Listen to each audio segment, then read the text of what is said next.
espèce d'ivresse. Et à travers le cinéma, j'ai compris mieux quel est le véritable rapport que j'ai avec la réalité. Et c'est pour ça que j'ai continué à faire le cinéma. Le cinéma, pour vous, qu'est-ce que c'est exactement? Le cinéma, c'est pas une technique, c'est une langue. C'est-à-dire que le cinéma a des règles, des structures qui sont des structures et des règles linguistiques. La principale de cette règle, c'est que le cinéma exprime la réalité à travers la réalité même. Si je veux exprimer vous à travers le cinéma, j'exprime vous à travers vous-même. Et alors, ça pose le metteur en scène toujours dans l'intérieur de la réalité. Vous n'aimez pas la bourgeoisie, vous semblez ne pas l'aimer. Qu'est-ce que vous reprochez aux bourgeois?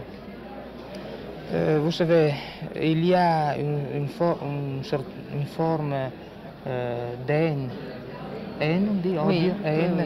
contre la bourgeoisie qui peut-être est due à des chocs enfantins. Quand j'étais un enfant, probablement j'ai eu des chocs, le complexe d'Édipe.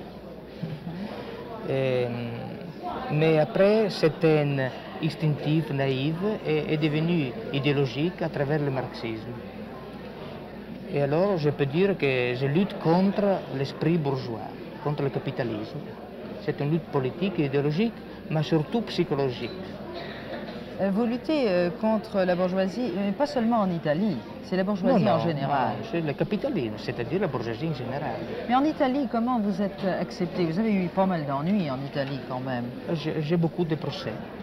Vous savez, contre Teorema, il y a un procès maintenant. C'est une lutte. Mais quelle impression ça vous donne? Est-ce que vous recherchez d'avoir des ennuis ou quoi? Non, peut-être mon inconscient, subconscient, oui, inconscient, oui. Peut-être, je ne sais pas.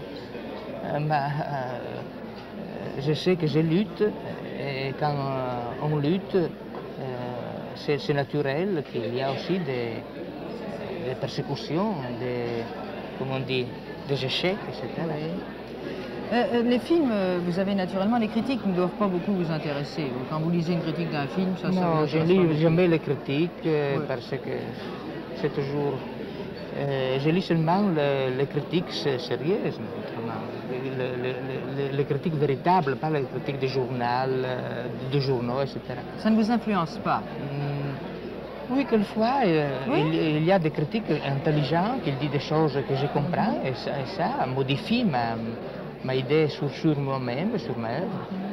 Est-ce qu'il vous arrive de revoir un film que vous avez tourné, de le voir à l'écran, dans une salle de cinéma?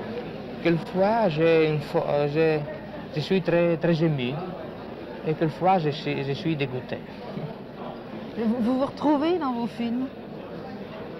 Oui, je me retrouve avec beaucoup de défauts et quelques qualités mystérieuses.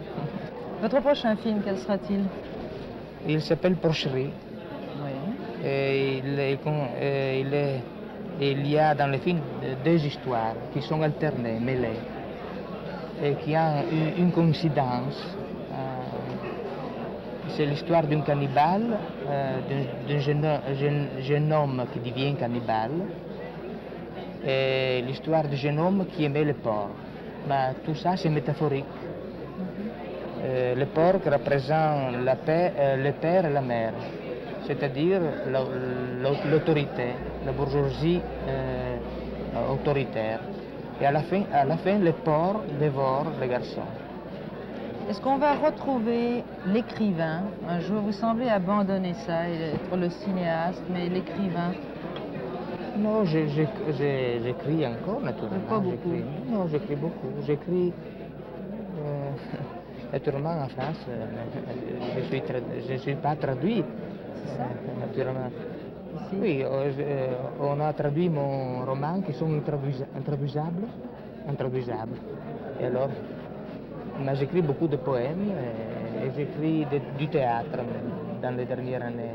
Ces dernières années, j'écris du théâtre en vers, des tragédies en vers.